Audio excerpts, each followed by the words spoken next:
Bueno, como el caso venezolano, particularmente yo también, es mi opinión, sigo confiando en la administración Trump, lo que se hizo el 3 de enero, que nos permitirá o nos permitió ver una luz al final del túnel, cosa que hasta el 2 de enero, en esa hora de la madrugada, cuando se convierte en 3, habíamos perdido prácticamente la esperanza. Más bien teníamos la sensación de que esto iba a ser más largo. Quiero pulsarte la opinión, antes de pasar al tema venezolano, de otra cosa que me preocupó en las últimas horas, que es el caso dominicano. Y creo que es extraordinariamente útil para entender. Según un diario libre, los agentes detectados, creo que fueron 10, ya fueron recibidos por el régimen en Cuba, habrían estado vigilando atletas cubanos para evitar deserciones. Bueno, y esto tiene un simbolismo importantísimo. Un régimen que no puede garantizar electricidad a su población, o no quiere, tú ya lo dijiste al principio, aparentemente todavía destina recursos a impedir que sus deportistas escapen. Entonces, Heidi, estamos frente a un Estado fracasado económicamente, pero todavía eficiente para controlar. Evidentemente sí. Porque es que de hecho todo el dinero que ha invertido la dictadura ha sido precisamente en eso. Fíjate, ¿qué pasaba cuando iban los médicos a Venezuela? ¿Tú crees que todos los que iban eran médicos? No, ahí iba un sector de la inteligencia cubana que era quien vigilaba a esos médicos, quien les recogía los pasaportes a esos médicos para que esos médicos no desertaran. Ahí están los testimonios, los médicos lo hablaron. ¿Qué pasó cuando la COVID y los médicos que fueron a México? Que los propios médicos mexicanos se quejaban que no tenían la capacitación suficiente porque realmente no eran médicos, todos no eran médicos. Ahí iba también personal de inteligencia con estos médicos. ¿Entiendes? Entonces, la inteligencia cubana está donde quiera. ¿Qué está pasando hoy? Amanecimos con una noticia.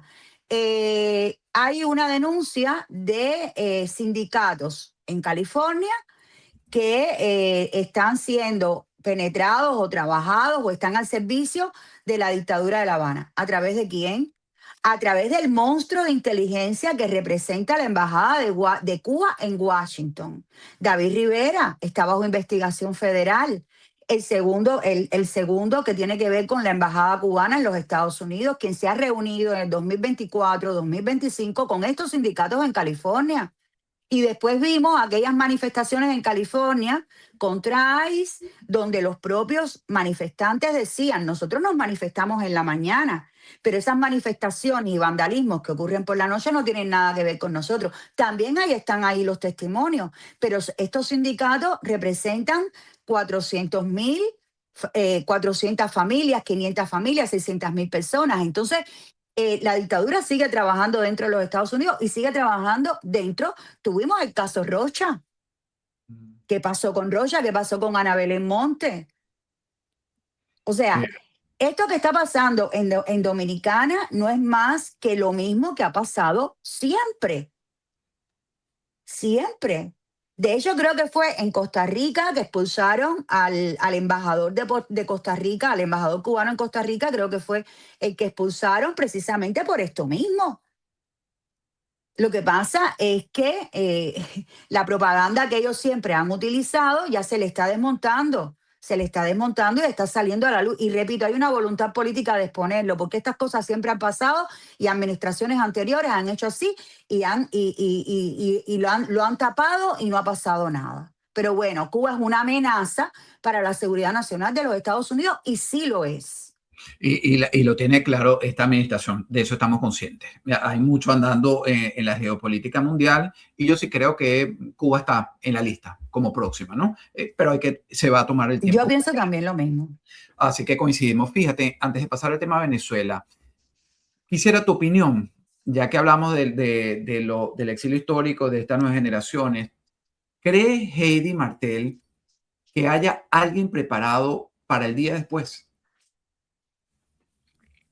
Mira, yo cuando yo inclusive hablo con tu comunidad, a la que respeto muchísimo, siempre se lo digo, yo respeto muchísimo a los venezolanos y cuando yo voy a hablar del tema de Venezuela, yo siempre lo digo, yo lo hago con mucho respeto porque nosotros no somos ejemplo de nada. La verdad es esa. Pero yo te voy a decir algo. Yo creo que lo mejor que nos puede haber pasado a nosotros es que no tenemos un liderazgo. y lo digo también con toda responsabilidad. A pesar de que los cubanos tienen una ansiedad profunda de tener un líder, para mí yo creo que eso es lo mejor que nos haya pasado. No por ahora, no por ahora. Y que cuando surja ese líder, que surja genuinamente.